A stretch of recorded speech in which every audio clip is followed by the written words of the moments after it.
Hello, Dwayne? Is that you? Yeah, I'm at the office. Yeah, no, my legs are not shaved. No, but and I'm dressed up. Okay. Okay. Yeah, you're gonna hop on the call? Hop on the Zoom? I'm not talking to him. Guys. Fearless, write it down, all of your weirdness. Scratch it off, wipe away tears. It's me, my friends make an appearance. 1, 2, 3, 4, it's the fearless. Hello. Ah! What's up? Sorry, Oh, that's weed smoke. That's weed smoke. how are you? I'm good. How are you? Oh my god, get out of my computer screen. What the heck? Are you Oh man. wearing a Dick's Last Resort sweatshirt? Yes, I am. Yeah. And you don't work there. I mean, not now, not yet, but yeah, not now, but yeah. After the quarantine, are you gonna work there again? I thought you hated Probably. it. Well, it was, I've had my ups and downs with Dick's, but I don't think I'm ever Wait, gonna. wait, did you just hear what you said? I did. I heard it. I was trying to roll past it. I was hoping, you know what I'm saying. I like adventure games. I like solo player games. You know what I mean? I feel like it gets me out of. You don't fuck with the online shit then? No, fuck that. Fuck it. I'm sorry. I don't like. Look, Kitty. I'm friendly, but I don't like people. I'll say it.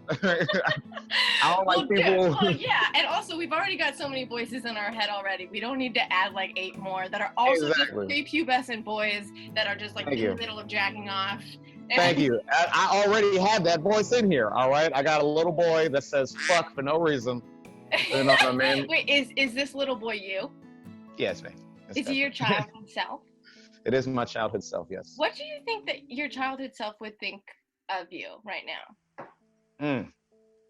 I think he'd be a little disappointed, really? But also he'd be like, he'd probably think I was like cool in the sense that like I'm smarter than he is.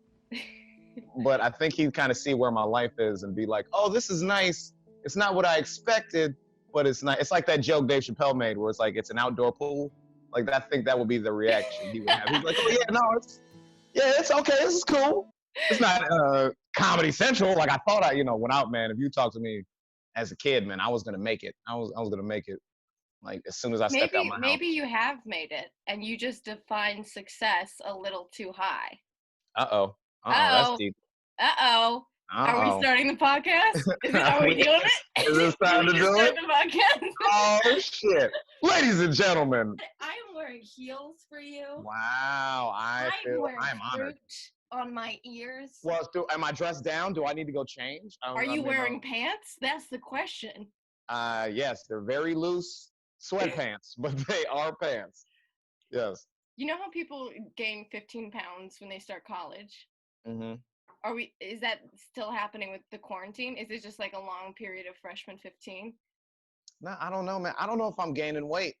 I don't know. Like, you know what I mean? I'm trying to like, I looked at myself the other day. Are you gaining insight? I am gaining insight, okay. Yes. See, that's the thing. When you were talking about your childhood self and like how he'd be impressed that you were smarter, are you smarter or just wiser based on experience? I think, yeah, definitely wiser based on experience. It's a lot of trial and error for me, for sure. I think I made a decision at a very young age to commit to something.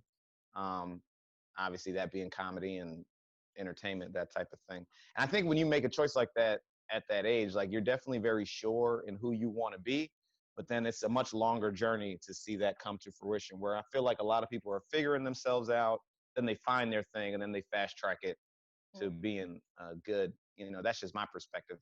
I feel like sometimes I just feel like I already knew what I wanted to do a long time ago. So it's almost like I'm it's not like, it's like you're skipping steps. So I'm watching other people in my life figure things out, and I kind of felt like I knew it.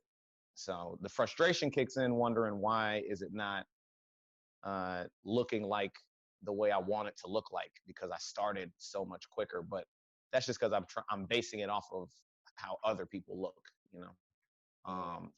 And I just, like you said, if I kind of examine where I am and some of the things that I'm doing, I mean, I kind of took some stock last night and just some of the things I'm doing, man. I mean, I'm doing way more than I expected to be doing at this point, even if it doesn't look like what I thought it would look like. You know what I'm saying? So, Yeah. Well, they also say that overnight success takes 15 years anyway. mm-hmm, So when did you mm-hmm. start? Let's see if it's 15 years yet. Oh, I started comedy at 17. You were 17 and I don't want to ask a lady their age, but how old are you? Oh, I do declare, Mr. Oh, Butler. I do declare. Where are my biscuits?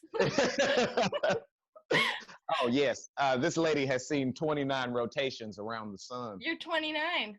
Yeah, I just turned 29. My Oh, birthday you was know last what? You're week, actually. also how long ago? Last week. It was last week. Well, happy belated birthday, Dwayne Murphy Jr. Thank you. Thank you. You're Thank you. welcome. Wait, so you're probably going through what a lot of people go through when they're about to turn 30, Mm-hmm. right? Are you afraid Mm-hmm. of turning 30? No, no. I'm not gonna, I'll preface that by saying I've only recently felt like this, like honestly, since my birthday. So full disclosure, not to make it too down or whatever, but my best friend passed away a week before my birthday at my house here at this house. He died here, and that was very tough because I was there. Me and my roommates were there. We tried to do a lot of things to uh, sort of bring him back, but it just didn't work out. And then so that was very tough. What was his name? His name was Noah, No? and yeah, no, it's very good, very good. We worked together, and we just spent a lot of time together. I mean, it was he quickly became my best friend here in Chicago, and he was a great guy, man. And he spent a couple days in my place. You know what I mean? I won't get into all the details because he had some issues health wise and things like that I didn't find out until later. But unfortunately, he passed here at the house. And so after that happened, I was working a lot with his family, and we're trying to settle up his affairs and things like that and everything. So my birthday sort of fell in the midst of that, and it was a little surreal, obviously, to be dealing with my friend's death while my birthday shows up. I didn't really know how to celebrate it and everything, but also COVID, everything that's going on. I mean, the 2020 is 2020 is gonna be nuts, man. I said this to somebody yesterday. There's gonna be a whole textbook on just 2020. Like people are gonna, like I'm telling you, people are gonna like lose their minds when we go back and tell them what just this year was like. You know what I'm saying? Oh God. But so anyway, people have asked me, how does 29 feel? Just like you said, how does it feel? Are you worried about becoming 30, man? I think I'm honestly, I was grateful to have my birthday, because I know my friend is not going to see his. And, I think every birthday that comes after this is just going to be one I'm more and more grateful for, because, as we get older, as we move through life, loss is going to start becoming a bigger part of everyday life, so I think I'm definitely preparing myself for that. Obviously, they're never going to get easier. But with that being said, I'm just more, I guess I'm just more like, just more grateful that I'm getting this time here. So I am. Right. So You got one trip around the sun, right? Yeah, exactly. So I really do want to make the most of it and just keep, like you said, keep that energy on, like, just keep that energy focused on things that I can do to better myself. Because I think that's what my friend would have wanted. You know what I mean? He wouldn't have wanted me to stay like down on the whole situation. So yeah. So that's how I am. So yeah, I'm not necessarily afraid of turning 30. You know what I mean? But I was for a long time. Like I definitely, like 28 though. Ooh, 28 was like, oh no. No. Really? Why 28? Because you surpassed 27? Just like, I don't, it's something weird. Like at 25. So how old are you right now, Kitty? You're 25. I'm 24. Almost 25. 24. Almost 25, 25. right? Yeah. So at 25, I think everybody starts getting that whole like, oh my God, this is for 20s, you're like, this is the halfway point. So now you're at this like, okay, am I still a kid or am I an adult? What does that mean? on that. And then 26, 27 are pretty normal. You know what I mean? You're just like, later 20s, you should be more responsible. But if you're not, nobody is going to judge you for it. It felt like at 28 and now 29, I'm at this point where I'm like, okay, I should have a better handle on what's going on in my life. You know what I'm saying? So that pressure was starting to get to me, at least for the 28 mark. But, But after definitely. 28, the pressure started alleviating?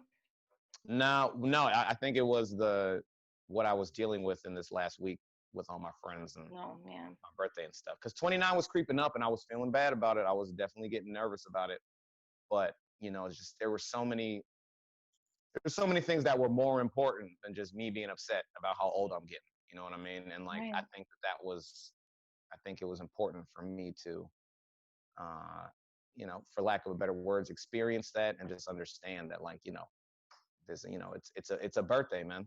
You know what I mean? And it's a birthday. It's not the end of the world. I know, you have this idea of what you think you should be right now, but it's a birthday. It's another day, and you may not have as much time as you think, but you also have more time than you realize. So you just need to Yeah, focus there's this thing on my wall that my mom left behind when she passed when I was 15. And that's why I was completely resonating with your story, because like there's on. nothing makes you want to live more than death. Yeah. And some people don't get that perspective until later on, and then it's kind of too late. They don't get a chance to flip the switch. Mm-hmm. And I was 15 when she passed, but she left this picture that said, "Life is just long enough, or just short enough, to realize how long you have here," or something like that. I'm Yeah. totally butchering it. That's deep. I like it. I like that. I like that. That's deep. Well, we're getting deep. That's what we're doing, That's what we're doing. dude. Okay, so I want to start things off, even though we kind of already did, I'm with. with reading my introduction about you. Are Okay. you ready? I'm very ready for this. All right. Okay. Okay, I'll get into the voice, okay? Today's guest is Dwayne Murphy Jr. He is hilarious, Oh. charming, cute AF, Oh, stand-up comedian producer based out of Chicago, who once told me in a hallway that the reason his skin was so good was shea butter. Write Shea that butter, down, baby. ladies. Write it down. Write it Write down, it ladies. And also, I don't know if he remembers, but we went on a date once. We did. I remember that date. I do. Okay, let's see your version of this story, Dwayne Murphy Jr. I thought everything was going well. You know what I'm saying? Again, that's my recollection. I thought we had a good time. What did we do? We went to an escape room with some of my coworkers. Yeah. And that was fun. I think a friend date for a first date. That's interesting. Yeah, we did. We did do that. Well, we met.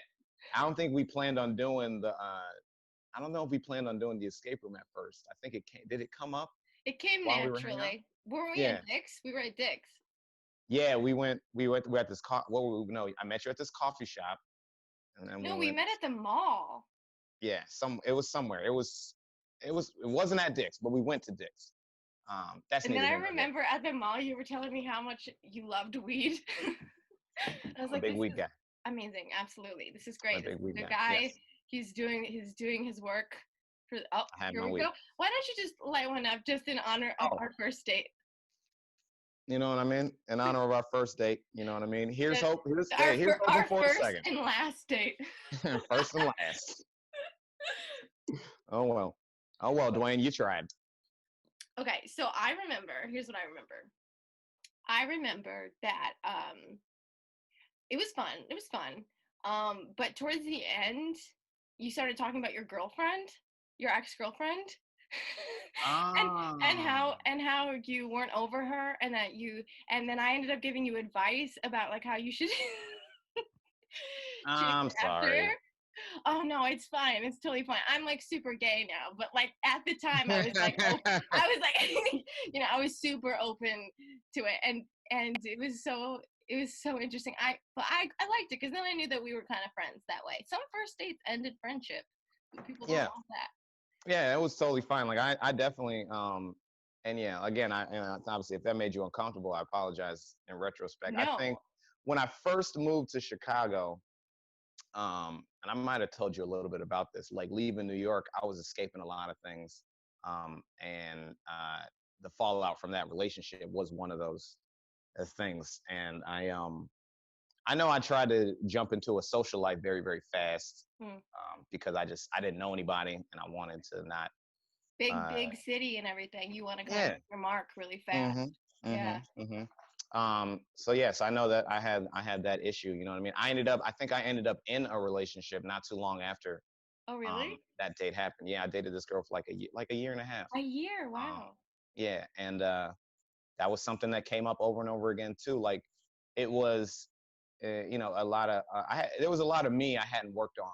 Hmm. Um, and when I came here, even though I felt like I was good, but it was a lot of like I couldn't, you saw it, like for some reason I just couldn't let that go. You know what I mean? There were just some things about that relationship I put a lot of hope and expectations for.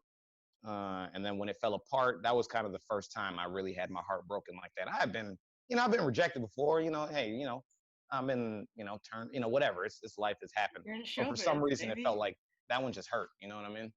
Well, what Uh, happened? It was so long ago. What happened? Man, we were trying to do the distance thing. Um, that was something. At the time, my best friend at the time, I've been friends with this guy since high school through college. We lived together. We were youth pastors together. I think you knew that I was a youth pastor. Oh, yeah. So we Do you did ever think, that. I'm sorry to interrupt, but do Mhm. you ever think you'd get back into youth pastoring? Oh my gosh, maybe. Who knows? I don't know. If you ask my dad, it's bound to happen. My dad's like, it's gonna happen, son. Don't even worry about it. I I just don't know, man. Like, the thing that the reason I walked away from it was because I just like I was trying to invest in these kids, but I didn't feel like I just didn't feel like I was ready to be in that position. You know what I mean? Oh, I still yeah. wanted, you know, I was I once was very, taught. go ahead, go ahead. Oh, okay. Thank you. I No, once sorry. taught after school drama to children. Hmm. And what you were saying was just like, where you didn't feel like you were in like the position to even be telling kids how to live their life, even if you're just teaching them a subject. It's like, because you Yeah. didn't, why am I teaching impressionable minds when I'm still a kid myself? Hmm. And I need to get my shit together and not in front of these children, because that would be weird if I was just piling all my shit together in front of Yeah. in front of kids. Yeah, and I had to and it was weird because like if I was working with like the smaller kids, it was easier. But I worked with the teenagers a lot, like then the older teenagers. So it's like as soon as they see a chink in your armor, they're gonna be like, "Oh, you ain't for real." So it was like, and like I was trying to, I'm trying to balance comedy too. So now I'm living this dual life where I'm a comedian. I'm out in the streets. I'm sorry. I'm a comedian. I'm out in the streets. If you were to run into me out in the club or at the bar, which could easily happen. I was living in Albany at the time. It wasn't like a big town. Albany, New York. Albany, New York. I was living in Oh Albany, New my York God, for a that's while. where my friend Kathleen lives. Ooh. Ooh. Uh, but I was living out there, and so it was like if any of them had run into me, or seen me, like immediately I go from being, youth pastor, Dwayne to dude at the bar who was, drinking a beer, like or smoke, you know what I Ah, mean? Because so you were a bad boy youth pastor. yeah, I was, yeah. What I mean? I was that dude. I'd roll in, I roll into church with my sunglasses and stuff, you know what I mean? Probably because I was hungover and everything. And I'm just chilling, you know what I mean? Like, and the adults knew. And the thing was like, obviously I I I I felt like I did a good job keeping those things separate, you know what I mean? It got harder and harder. And then it got to a point where I decided to shift to a different church. I felt like I could help more people at this church that was closer to me. And that was something that the people at my former church didn't get behind. So it really had a lot to do with the people. It had a lot to do with just didn't have anything to do with what I was teaching these kids. I think I just could I got caught up in how people treated me, which isn't necessarily the best reason to quit something like that, but How did they it got treat me. you? It's just how can I describe it? A lot of churches feel like they're doing great work, um, but but they're the only ones doing it right. Mm. You know? Is that where that word self-righteous comes into play? Yes. Yes. Yes. So that's where I was at. Like I felt like I was the work that you were asking me to do as a Christian, where you were asking me to touch people in different lives. Like they were asking us to go to the inner city. This first church I was at was out in the suburbs. They were asking us to go to an inner city. So I actually moved into the inner city of Albany. And there was a church in there that I resonated with and I wanted to help out. So I felt like I did what they asked me to do in the greater picture, but simply because I didn't want to work with this organization, they took it kind of personally. So you thought you were doing their version of the Lord's work, but then it ended up still making them unsatisfied? Yeah, because it wasn't with them. You know what I mean? I see. So and not all churches are like this, but this specific church wanted you to help them and them only. But right. Yeah, they wanted to feel like they were my resource and that I was always going to need them. You know what I mean? What the message of church, what most people understand, is we're all taught that we need Jesus. We're all taught we need the Lord. You know what I'm saying? So it was like, I'm trying to spread that one. You know what I mean? So right. Everybody has different people fall out with churches in different ways, man. And that church is still still running. It wasn't evil. I'm not going to, I don't want to put it's not an evil place. Those are a lot of very good people.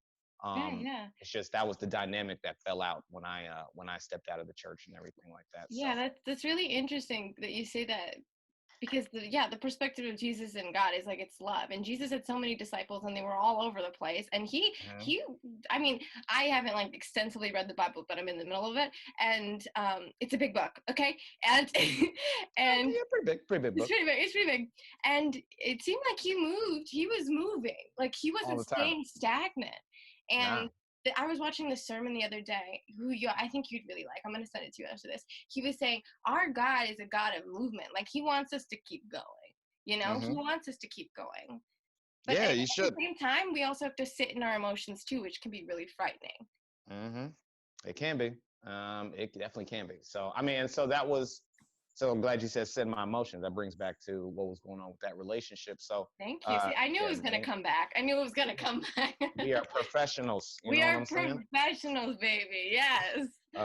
So when I, me and him were, friends and stuff like that. So basically his high school sweetheart, the girl he had like kind of grown up with, I would always call her Topanga. That was my big joke. I would call her Topanga. Like kind of came back into his life. And I started dating her best friend. So we had like two best friend thing happening right now. Obviously, I'm doing the distance thing. At this point, I had moved back to New York City. The girls were living in Boston, and then we were trying to maintain that relationship. It just got harder, you know what I mean? When we were together, things were fine. Things were really great. When we were apart, it was difficult because, we wanted to be together. And I think that was the first time I let myself fall in love with somebody. Like I definitely dropped that on her. I dropped that on her. Yeah. Cause that's an Dwayne interesting way to say you fell in love with someone. I dropped my love on her and she reacted. Well, people, I don't know. Like, I guess when you're trying to tell somebody how you feel about them, like sometimes a lot of times that's what it feels like. You know what I mean? Like if you share a feeling, let's say, even if it's an I like you or even if it's I want to go out, like something like that. For some reason, it feels like that's news you had to drop as opposed to like something you wanted to share. You know what I'm saying? Based off that person's reaction. Like when I said I love you to her, like, and it just happened. Kind of, I remember like when it happened, like I like, because I didn't even like it wanted to, like the words just came out. You know what I mean? Like we were just talking, and I was just like, blah, blah, blah, I love you.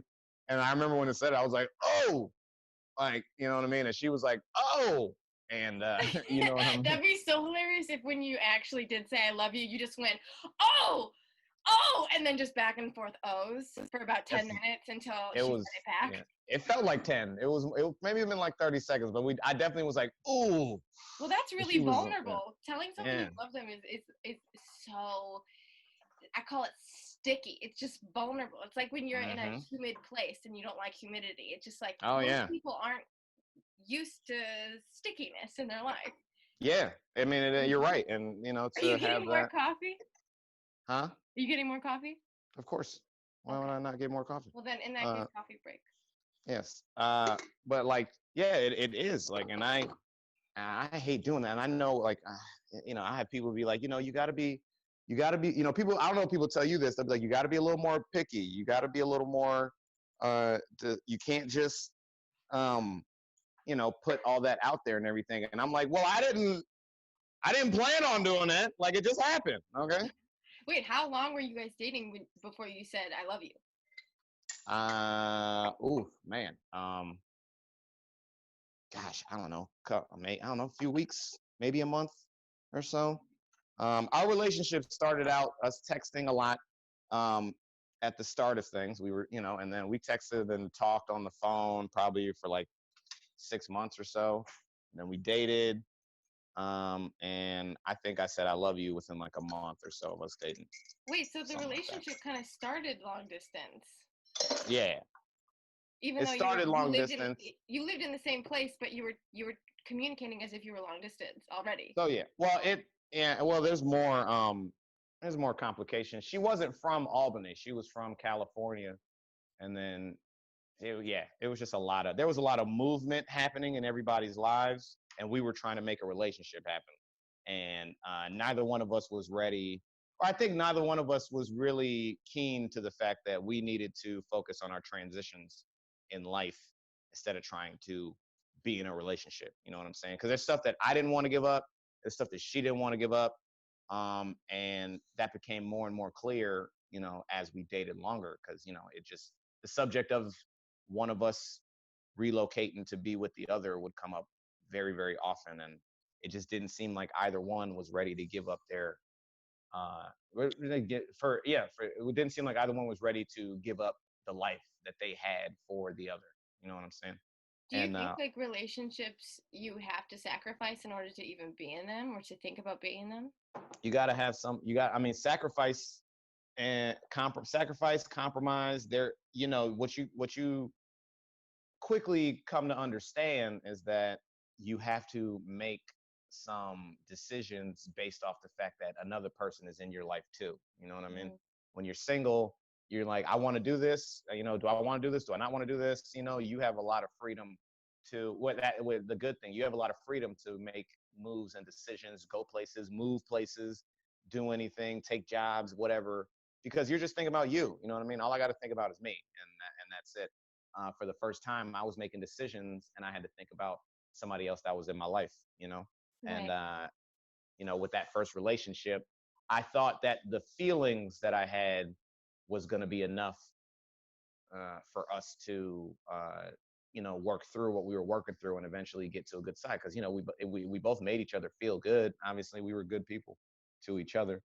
So That's so interesting that you said that the feelings weren't enough, because I've said that a million times, because I've been like, sometimes love is not enough. I've been in relationships where I love the person, but sometimes that's not enough, and you think maybe it's the wrong kind of love that's not enough. The mhm. unconditional love, the love that we just have day to day. If you get it from religion, if you get it from your passions in life, your family, your responsibilities, those can be enough. But like Yeah, sometimes the love for another person is not enough. it's not enough, man. Like you fall for them, and I can speak for myself, man. Like I know, because it's very hard for me to like decide that I really like somebody too. Mm. Which I apologize if you felt like Oh I my had, God, Dwayne. No, because be quiet. I brought that up as because it was a funny little icebreaker. it is a Okay. fun icebreaker. But yeah, I know that I'm very You looked guarded. so uncomfortable. You were like, oh God, please don't paint this picture of I'm me. like the wall. Look, I put the wall up a lot. All right. I'm usually like the dude from Home Improvement. I'm usually standing behind the wall. I don't Uh, think I watched Home Improvement. oh, it was a good show. Tim Allen. Oh Anyway, yeah. yeah. But yeah, I felt like I felt like those feelings were enough. They weren't. Obviously, we fell apart. And then when we fell apart, now here's where I messed up. And I think this is something I have to acknowledge, because a lot of guys do this, whether they are a lot of guys do this. You know what I mean? I'm ready. Let me hear You it. break up with somebody, or some kind of relationship ends, or even if you're talking to somebody and then they don't want to talk to you anymore, or you get ghosted and stuff. It hits your ego, like it does. It hits your ego pretty hard. You know what I mean? As a guy, because speaking for me, I felt like, and this is how I knew I wasn't in the healthiest part of this relationship, right? Like I had this girlfriend now, and I just felt like I won. You know what I mean?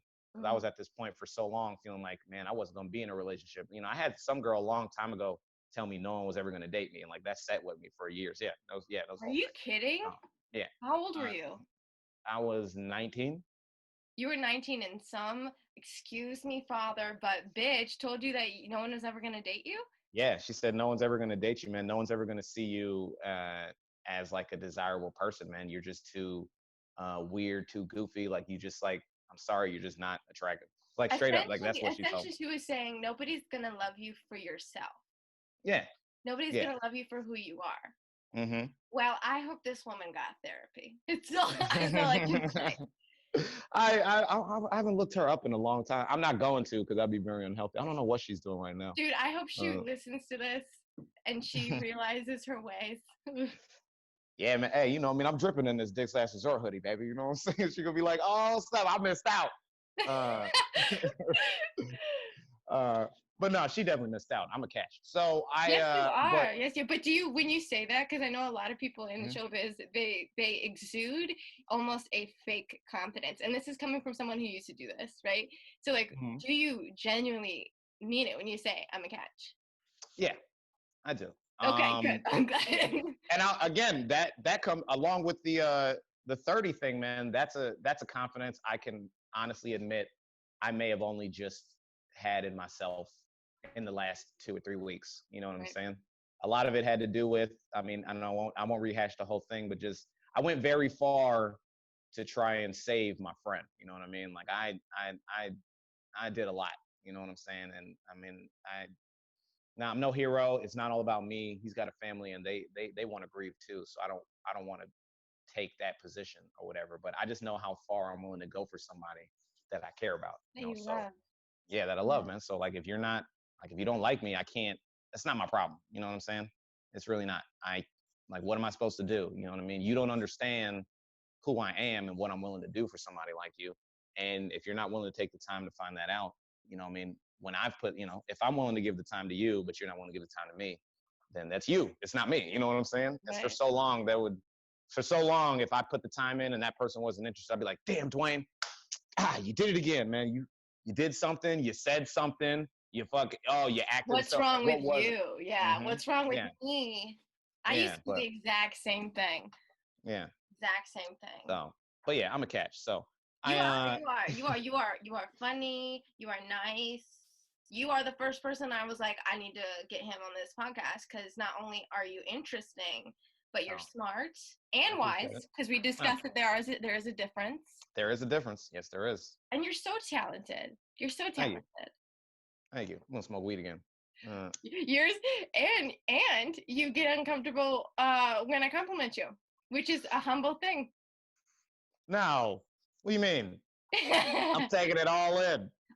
You're absorbing it for later. Put it in the spank bank. Put it in the spank bank, and then later you just go in. It's like, yeah, Dwayne. You're so talented. Yeah, that's weird. I wouldn't be surprised if you had a poster of yourself above your bed just for those romantic nights alone. Look, man, you gotta treat yourself, okay? I make love to me, all right? That's what the. Speaking of making love to yourself, have you heard of this thing that people do?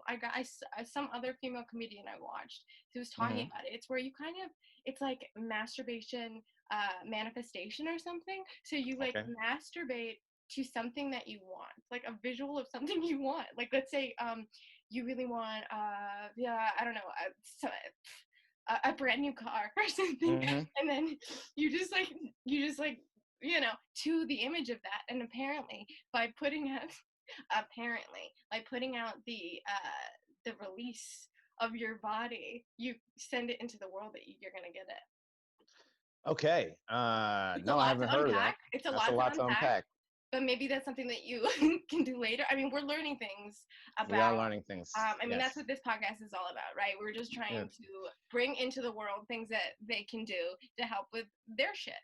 Yeah. And their But I anxiety. can't, like, I don't know, like, it'd be weird, like, because, all right, so I want a Netflix special. So, like, if I'm masturbating to a Dave Chappelle special, people just gonna think I'm masturbating to Dave Chappelle.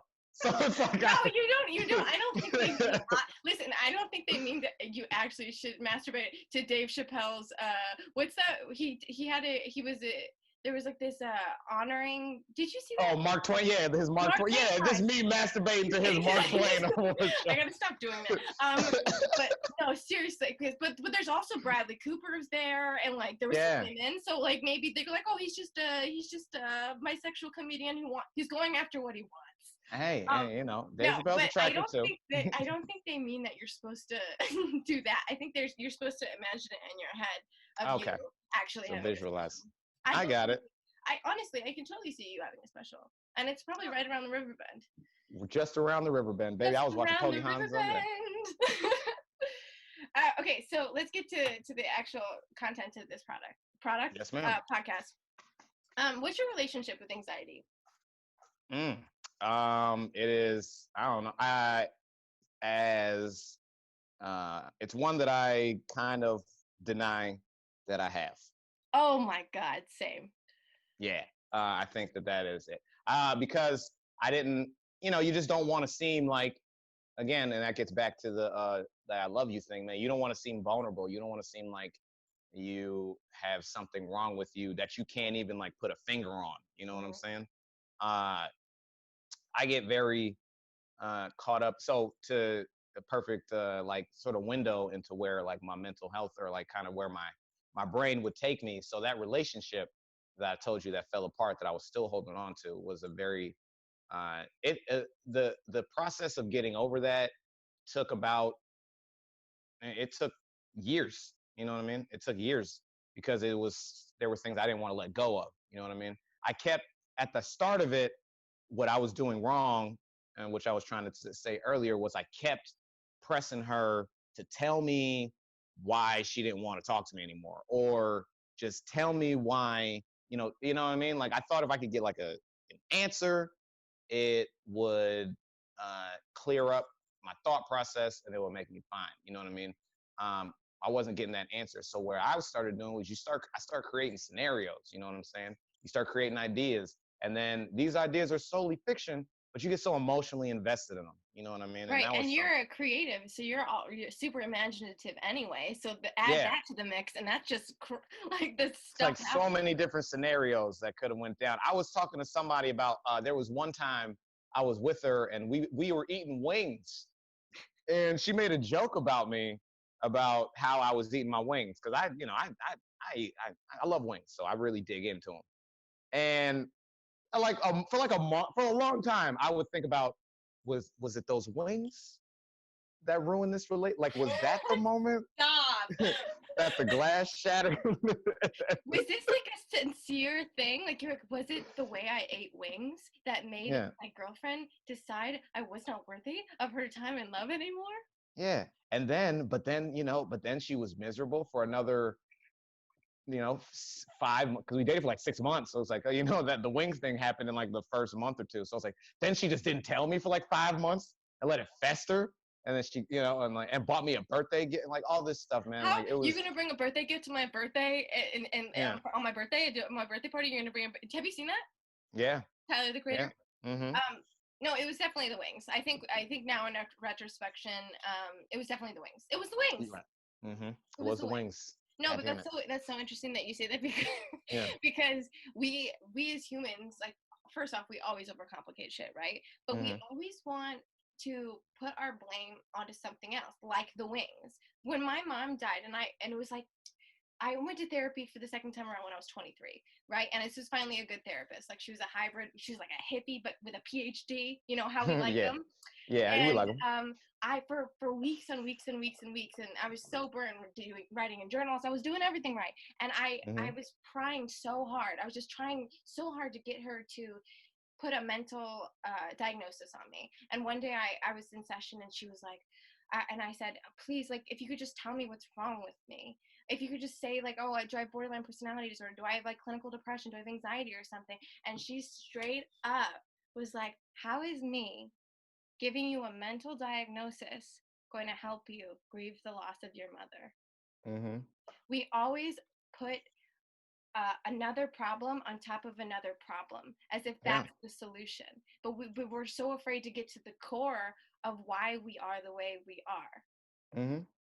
Yeah, you're absolutely right. And because like that's scarier than anything else, man. Because you don't want to see yourself. You're so afraid you're going to see yourself in a light that is going to make you ashamed or feel guilty. You just ignore yourself completely, and that's even worse. You know what I mean? The neglect is really what makes it worse. You start acting like these problems aren't there. You start acting like, oh, like I'm not a, I'm just, if I can just, if I can just temper some of these feelings and, put them into a vice of some sorts or whatever, that'll help me, move past it. Or, it's just a phase I'm going through, phase. Or you feel ashamed, like, you worry some older people are gonna be like, you don't know what I went through back in my, it's like all these things that a lot of people like just let swirl around in their brains, man. And it just makes you stagnant. You know what I'm saying? So now you're just like, damn, I don't even know where to go now. You know what I mean? There's so many times I've been on the phone, like with my mother, my father, other people where I'm just like, I don't know where I'm going. You know what I'm saying? And that would frustrate me more than anything, because it would just be like, shouldn't I know? You know what I mean? It's my life. Shouldn't we know everything at all times? Yeah, exactly. Well, that's it. Almost seems what you're saying. It sounds like when your head's swirling around and you don't know, it's almost like anxiety on top of anxiety. It's like you can have anxiety about anxiety. Yeah. Where it gets to the point, because this is a part of you that you don't necessarily like, that you're willing just to ignore it in order to cope with it. Yeah. Well, it's like you don't understand it, so you feel like because it's you should be able to fix it. You know what I'm saying? God, there's so much responsibility on us all the time. And that's why this quarantine, I know I'm gonna, like, this unpopular opinion, but I feel like this is the first time where we don't have the pressure from society, because everybody's in the same position. The only pressure we're fighting, the only war we're fighting, is the war within ourselves, which ultimately, if you look at the Gandhi quote where be the change you want to see in the world, right? Ultimately, if we change ourselves, we can move forward with everyone else around us. And that's why therapy and like acknowledging what you've got going on inside your mind is so important. Yeah. I was a big thing that was helping me, because I've told you, I felt like, at least in the last few weeks, and I'm not saying I'm done with my battle. I think it's a lifelong battle. You got to constantly remind yourself of that it's not all on you. A big thing that helped me, like, with losing my friend, I found myself in a position where I had to tell the story of what happened over and over and over again. You know what I'm saying? And for a lot of people, they will probably be like, oh, you probably don't want to talk about that. You don't want to talk about that. And it wasn't easy to keep talking about.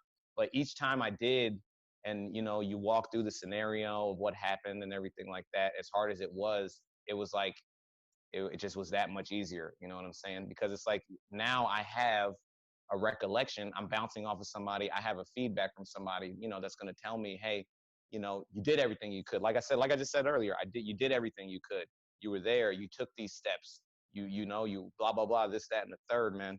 There was nothing else you could control. And I think that's where the anxiety, the core of all that anxiety comes from, is us just wanting to control it and being upset that we can't. You know what I'm saying? It all comes down to control issues. So when you have anxiety, and you also really, you're a career-driven person, Dwayne, and so am I. So when we have anxiety at the same time, it's like these two things that are super conflicted. Do you feel like anxiety gets in the way of your career at any point? Yeah, I definitely think so. Because I think it forces me to make decisions based off of what I expect is going to happen at said opportunity, as opposed to just like taking that chance and then seeing what happens afterwards. You know what I mean? I've definitely turned things down, or made decisions to be like, all right, like, for example, okay, this is a decision, right? We took that acting class together, and then I didn't take another one. You know what I'm saying? I didn't take another one. Well, obviously, because I wasn't going to be in it. Well, I mean, yeah, after I broke your heart, I didn't want to Oh my God, Fish. You think that you can break this heart?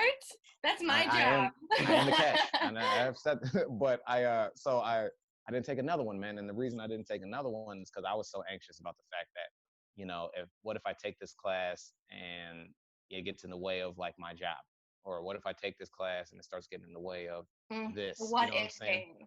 The what if game. All of a sudden, It's not even a fun game. no, no, man. Did you even enjoy acting? I loved it. You loved it. I loved it. I still do, man. Acting is something that I really do enjoy. Um, and obviously, I want to keep doing. But then I stopped because I was just like so afraid of. I knew I was good at it. I knew that I loved doing it, but I was so afraid of my responsibilities falling apart if I was doing this that I just stopped doing it. You know what I mean? And that was a decision I kept, and that was just like ringing in my head. That probably dates back to even when I was in school, man. Like having people around me, like when you want to make decisions for where you want to go in life. When I went to college, right? And I say this, obviously, and I don't want to make I'm not making my mom a bad guy. I won't say this, like because she supports everything that I do. I remember at the time, like feeling deep down that I wanted to major in like the theater and entertainment program at my school. Like knowing that I wanted to do it. I remember we went to orientation. Like I snuck away from my mom to go talk to these people. Like I remember that. You know what I'm saying? But the responsibility of wondering if I'm going to have a job after college kept ringing in my ear. You know what I'm saying? Now my mother was not beating me down with it. A lot of parents do beat their kids down with it. You know what I'm saying? But like it was just like a constant reminder. So I made a decision to go a different route. You know what I mean? I tried to do this education route, and then I knew I didn't want to do that. So then I tried to do this communications route, and I knew I didn't want to do that. Like I was literally in that theater building all the time. You know what I'm saying? So you look back on like if you had just taken the chance, the anxiety, if you would just let go of that control and just said, hey, like I want to take a chance and do this. This is clearly something that like I'm drawn to. You know what I'm saying? Oh my gosh. And if that ain't the reason that I started the Fearless in the first place, we have to get past ourselves. My brother once told me, you're going to do such great things once you get past yourself. Yeah. And when you have anxiety or other mental issues, that's a really difficult thing to do. And and there's so like I looked up a statistic where it's like 1 in 4 people have a mental illness. And that's why things like this are so important, which I think is amazing that you brought this up because it brings us full circle and to the thesis question.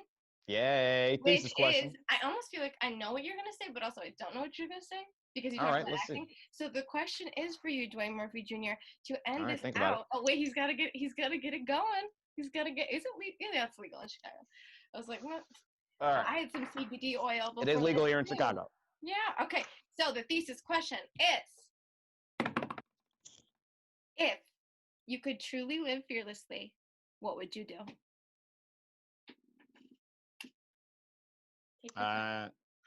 Truly live fearlessly, what would I do? Like, what would my dream life be?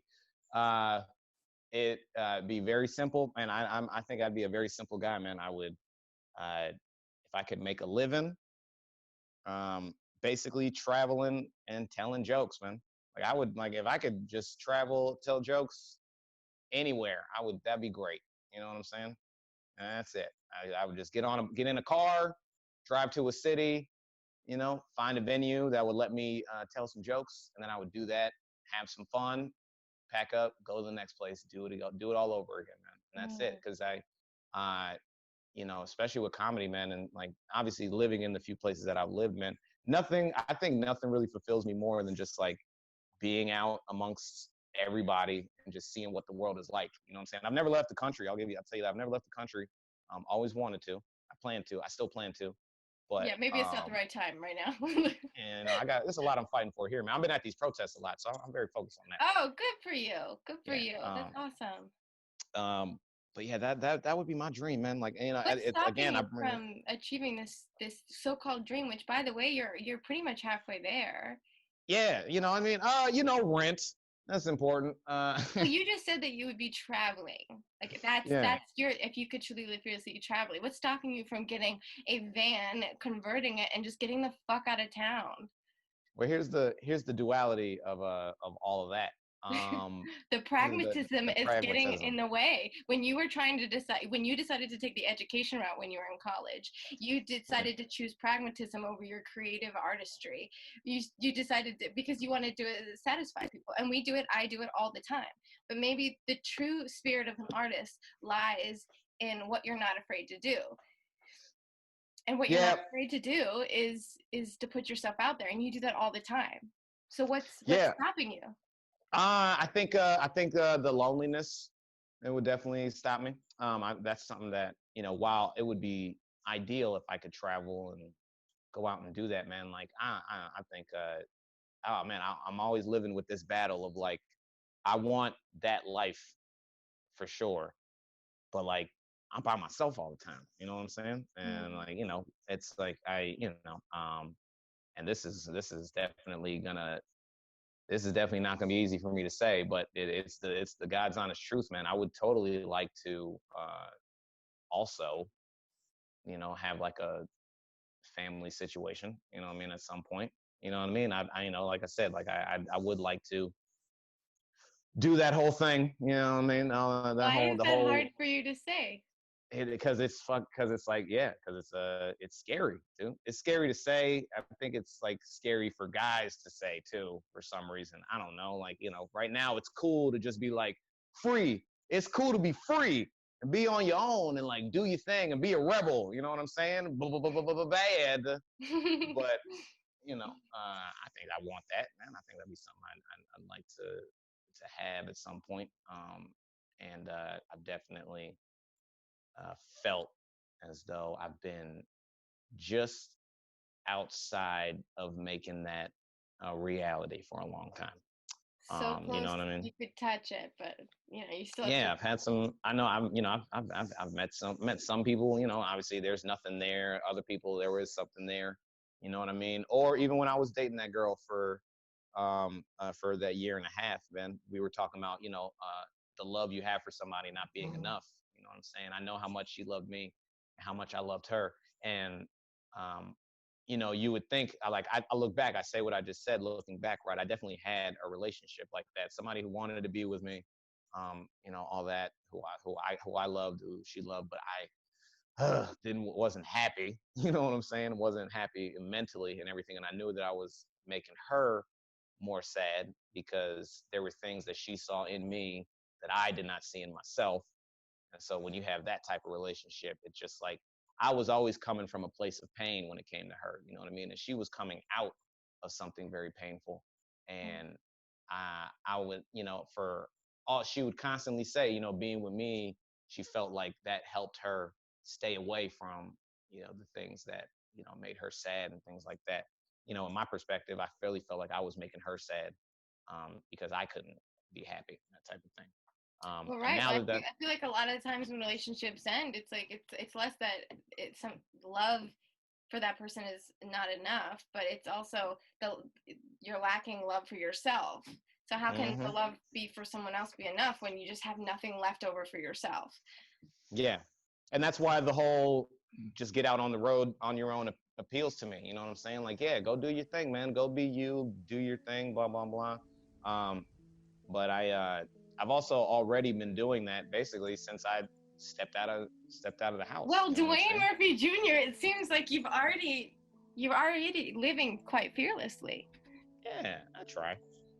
On that note, my friend, if you would like to find me, Dwayne Murphy Jr., I am on Facebook. Obviously, you can find me at Instagram. My handle is Murphy Jr. Jokes. And, MURPHY, JR Jokes. It's all one word, no space. I'm also part of the Hood Nerd Network. You can check us out. We do our podcast just every Thursday about 4 p.m. We go live on Facebook. We've expanded now. We're going to be on YouTube and Twitch pretty soon. I'm just out in these streets, baby, trying to make a difference. Trying to get these rights. Try to get these rights for people. So that's a big thing that I definitely want to say. I hope that message comes across on the podcast, man. I really have. We're out here fighting for what we believe in, man. So it means a lot to me. I hope it means a lot to the people watching.